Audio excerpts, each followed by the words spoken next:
ጋር ነበሩ፣ ይተባበሩ ነበር። ሁሉም አባቶቻችን እነሆ በደመና ተጠመቁ። ሁሉም አባቶቻችን ያን መንፈሳዊ መብል በሉ። ሁሉም አባቶቻችን ከሙሴ ጋር የነበሩት ሁሉ እናቶቻችን ያንን አለት ጠጡ። ያን መንፈሳዊ መብል በሉ፣ መናውን ያን መንፈሳዊ መጠጥ ጠጡ። ይከተላቸው ከነበረው አለት ጠጥተዋልና አለቱም ክርስቶስ ነበረ። ክብርና ምስጋና ለስሙ ይድረሰው። እችን ቃል ደግማችሁ ትናገራላችሁ። አለቱም ክርስቶስ ነበረ። ተመልከቱ፣ አለቱም ክርስቶስ ነበረ። አንደኛ ቆሮንቶስ 10 ከ1-5። የማቴዎስ ወንጌል ምዕራፍ 16 ቁጥር 13። ይሄ ታሪክ ደግሞ በፊልጵስዩስ ዘቂሳርያ ነው።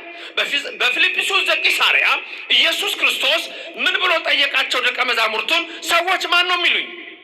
ማን ይሉኛል? እነሱ ምን አሉ? ከነቢያት አንዱ ነው ይለዋል። ሙሴ ነው፣ ኤልያስ ነው፣ ኤርሚያስ ነው ይለዋል። ዮሐንስ መጥምቅ ከሞት ተነስቶ መጥቷል ይለዋል። አንዳንዶቹም እንዲሁ ነው ይለዋል። ተመልከቱ፣ እናንተስ ማን ትሉኛላችሁ? ሐዋርያቱ ተጠየቁ። ጴጥሮስ መለሰ፣ አንተ ውእቱ ክርስቶስ ወልደ እግዚአብሔር ሕያው። አንተማ እንጂ አንተማ እንኮ እነሆ ወልደ አብ ወልደ ማርያም የሆንክ ክርስቶስ ነህ አለው። ክርስቶስ የጠየቀው የሰው ልጅ ማን ይሉታል ነው ያለው። እኔ ሰው የሆንኩትን ቃል፣ ሰው የሆንኩትን ወልድ፣ ሰው የሆንኩትን እግዚአብሔር ምን ብለው ነው የሚጠሩኝ አለ። ነቢይ ነህ አሉት። በቃ ዛሬም በአንዳንድ እምነት ነቢይ ነው ይሉታል፣ በአንዳንድ እምነት አማላጅ ይሉታል፣ በአንዳንድ እምነት ፍጡር ነው ይሉታል፣ በአንዳንድ እምነት እንደዚህ ነው ይሉታል። ይሄ ሁሉ ግን ልክ አይደለም።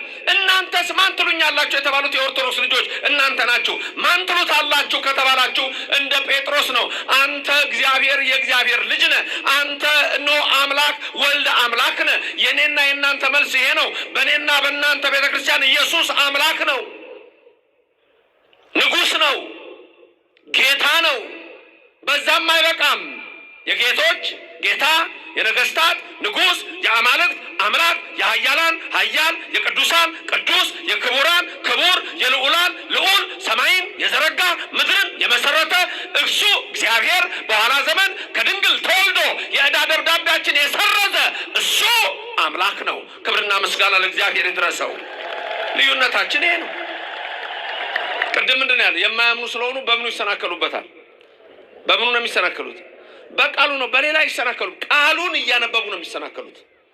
ቃሉን እያነበቡ። ስለዚህ ተናገሩ በመጽሐፍ እንዲህ ተብሎ ተጽፏል። ተናገሩ በመጽሐፍ እንዲህ ተብሎ ተጽፏል።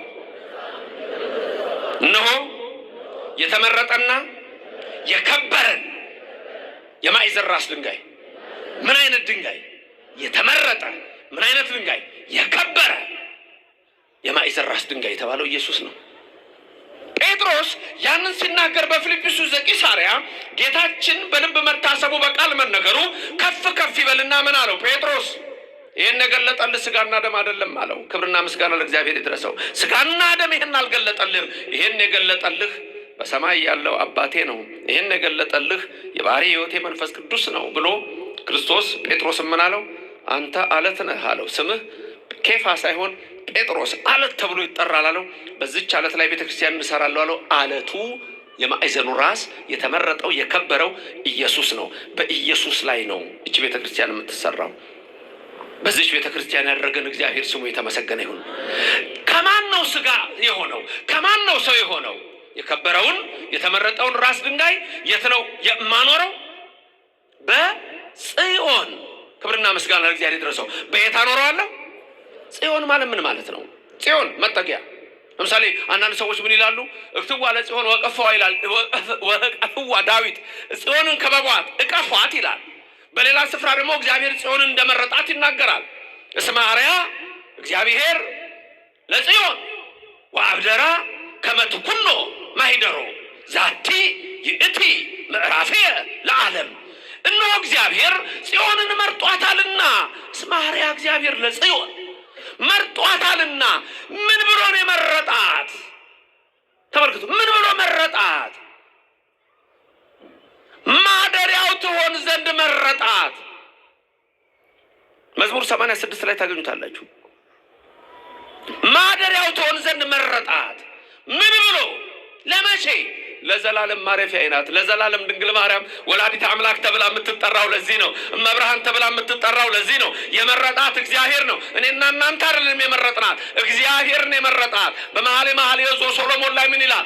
ለወለደቻት አንዲት ናት፣ ለመረጣትም አንዲት ናት፣ ለመረጠቻትም አንዲት ናት፣ ለሐና አንዲት ናት፣ ለኢያቄም አንዲት ናት። እንደውም ለሐናና ለኢያቄም አይደለም፣ ድንግል ማርያም የስለት ልጅ ነች አይደል? ነች አይደለችም? የስለት ልጅ ነች። የማን ነች የስለት ልጅ?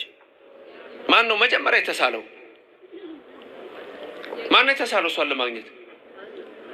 አባቷ ማን ነው? እናቷስ? ሐና። መጀመሪያ የተሳሉት እነሱ ናቸው። መጀመሪያ የተሳሉት የስለት ልጅ የምትባለው የአዳምና የሔዋን የስለት ልጅ ነች እመቤታችን። መጀመሪያ የአዳምና የሔዋን ነች እሷ። ምክንያቱም እግዚአብሔር ነግሯቸዋል። በሐሙስ ዕለት ወበመንፈቃለ ዕለት እትወለድ እሞለተ ወለትከ ብሎ ከ5 ቀን ተኩል በኋላ ከልጅ ልጅ ተወልጄ አድንሃለሁ አለው። አዳምና ሔዋን እኮ ከገነት ሲወጡ እግዚአብሔር ያችን ገነት ሲያስጠብቅላቸው ተስፋ አድርገው የወጡት ስም ማርያምን ነበር። ቀላል ጥያቄ ከዚህ በፊት ጠይቂያችሁ ሊሆን ይችላል። ሌሎቻችሁም ይሄን መልስ መልሱ። አዳም ለሚስቱ ስም አወጣ። ማ ብሎ ጠራት? ሔዋን ብሎ ጠራት። ከመውደቃቸው በፊት ነው ከወደቁ በኋላ ነው ሔዋን ያላት? እችን ያዟት ሁልጊዜ፣ በቃ ቀላል ነገር ነች። ስም ያወጣላት መቼ ነው? ከመውደቃቸው በፊት ነው ያወጣላት? ከወደቁ በኋላ ነው ያወጣላት? ከመውደቃቸው በፊት። ሔዋን ማለት ምን ማለት ነው ግን? ትርጉሙ ሔዋን ማለት ትርጉሙ ከኔ ቀጥላችሁ ተናገሩ። የሕያዋን ሁሉ እናት። የሔዋን ስም ምን ማለት ነው? የሕያዋን ሁሉ እናት። ይሄን ስም ያወጣላት ከመውደቃቸው በፊት ከመውደቃቸው በኋላ የሚለው ላይ ምን ተስማማን? እናንተስ በየቤታችሁ ያላችሁ አሁን በእነዚህ በሁሉም የምትከታተሉ ምን ይመስላችኋል? ስጡኝ መልስ እስቲ። ከመውደቃቸው በፊት ማንም ስለማያችሁ ምልክት ስጡኝ። ከመውደቃቸው በፊት ነው የምትሉ ምልክት ስጡኝ። ከመውደቃቸው በፊት ነው የምትሉ ምልክት ስጡኝ። እሺ፣ ከመውደቃቸው በኋላ ነው የምትሉ ምልክት ስጡኝ። ከወደቁ በኋላ ነው። እሺ፣ ሌሎቻችሁ እኔ ምን አገባኝ የምትሉ ትመስላላችሁ። ምክንያቱም አላወጣችሁ፣ ምልክት አልሰጣችሁኝም። ድምፅ ማጉላ ይሰማላል። እና ሌሎቻችሁ ምን ናችሁ? ከአንዱ ያልሆናችሁት ምን የምናውቀው ነገር የለም ነው።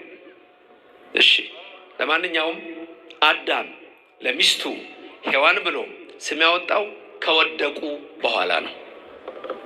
አሁን ጥያቄ የሚከተለው እንዴት ከወደቁ በኋላ በእሷ ምክንያት ዕፀ በለስን በልቶ እንዴት ነው አንቺ የሔዋን እናት ብሎ ስም ያወጣላት? እዚህ ላይ ነው መጠርጠር። አያችሁ፣ ከወደቁ በኋላ እንዴት ብለው ነው እንዴት ብሎ ነው ሔዋንን የሔዋን እናት ያላት? አያችሁ፣ ምክንያቱም እግዚአብሔር የነገረው ነገር አለ። ይህንን ቅዳሴ ላይ ስታስቀድሱ አንቲ ውእቱ ተስፋሁ ለአዳም አመ ይሰደድ እምገነት የሚል ሰምታችኋል። አዳም ከገነት በተሰደደ ጊዜ ተስፋው አንቺ ነሽ የሚል አልሰማችሁም? የኔና የእናንተ ሁሉ ተስፋ ናት መብርሃን፣ ምስጋና ይድረሳት። በገብርኤል የምትመሰገን በኤልሳቤጥ የምትመሰገን በእኔና በእናንተ አንደበትም የተመሰገነ ይትሆን። ከወደቁ በኋላ ሔዋን ያለ ምክንያት ድንግልን እያየ ነው። ለዚህ ነው አባ ሕርያቆስ ተስፋው አንቺ ነሽ ለአዳም ለሔዋንም ተስፋ አንቺ ነሽ የሚላት። አሁን የከበረው የተመረጠው የማዕዘን ራስ ድንጋይ ማን ነው? ተስማምተናል። ማን ነው? ስሙን ንገሩኝ። ኢየሱስ ክርስቶስ። ይህን የከበረ የማዕዘን ራስ ድንጋይ በጽዮን አኖረዋለሁ አለ። ጽዮን አሁን በዚህ ሰዓት ማናት? እመቤታችን። ኢየሩሳሌም ልትሆን ትችላለች ጽዮን። አንዳንድ ሰዎች ድሮ ምን ይሉ ነበር? በጽዮን በእግሮቿ የእግሮቿን ትቢያ ይልሳሉ የጽዮን የሚል ቃል ነበር። ወይም ደግሞ ለጽዮን ይሰግዳሉ የሚል ቃል አለ።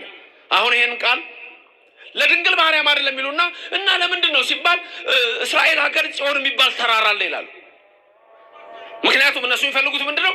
አንተ ለድንግል ማርያም ስትሰግድ፣ አንቺ ለድንግል ማርያም የጸጋ የአክብሮት ስግደት ስትሰግዱ እንዳትሰግዱ ነው የሚፈልጉት። ስለዚህ ምን ይላሉ? ጽዮን እኮ የተባለችው ድንግል ማርያም አይደለችም። እዛ ተራራ አለ። ለዛ ተራራ ሄደው ሰግደው ያውቃሉ እነሱ? ለተራራው ተመልከቱ። ስለዚህ የከበረውን የተመረጠውን የማዕዘን ራስ ድንጋይ በጽዮን አኑሯል። ጽዮን ማለት መጠጊያ ነው። እመቤታችን የሁላችንም መጠጊያ ናት። በምልጃዋ እንጠጋታለን፣ በክብሯ እንጠጋታለን። ራሱ ዮሐንስ ወንጌል ስትመለከቱ ምዕራፍ 19 ላይ እንደተጻፈ ከቁጥር 25 ስታዩ እመቤታችን በመስቀሉ ስር በነበረ ሰዓት ምን አለ ዮሐንስን? እናትህ እቹት። በቃ ድንግል ማርያም እናቴ ናት። ስሙ የተመሰገነ ይሁን። እግዚአብሔር በረድኤቱ አይለየን። እናት አድርጎ የሰጠን የመረጣት ራሱ እግዚአብሔር ነው። ስለዚህ ጽዮን እመቤታችን ነች። በእርሷ እኖራለሁ ማለት በማህፀኗ ያድራል። ከስጋዋ ስጋ ከነሷ ነፍስ ይነሳል። ሰው ሆኖ በዚህ ምድር ላይ እግዚአብሔር ተወለደ። የተወለደው ከድንግል ማርያም ነው። ስለዚህ የአንደኛ ጴጥሮስ ምዕራፍ 2 ቁጥር 6 ቁጥር 7 ቁጥር 8 ነው ትምህርታችን እቤት ስትገቡ የምትመለከቱት። ስለዚህ ይህን የከበረ የማዕዘን ራስ ድንጋይ በጽዮን አኖራለሁ፣ በእርሱ የሚያምን አያፍርም። እንግዲህ ክብሩ ለእናንተ ለምታምኑት ነው። ለማያምኑ ግን አናጢዎች የጣሉት ድንጋይ የማሰናከያ የእንቅፋት አለት ሆነ። አናጢዎች እነማን ናቸው?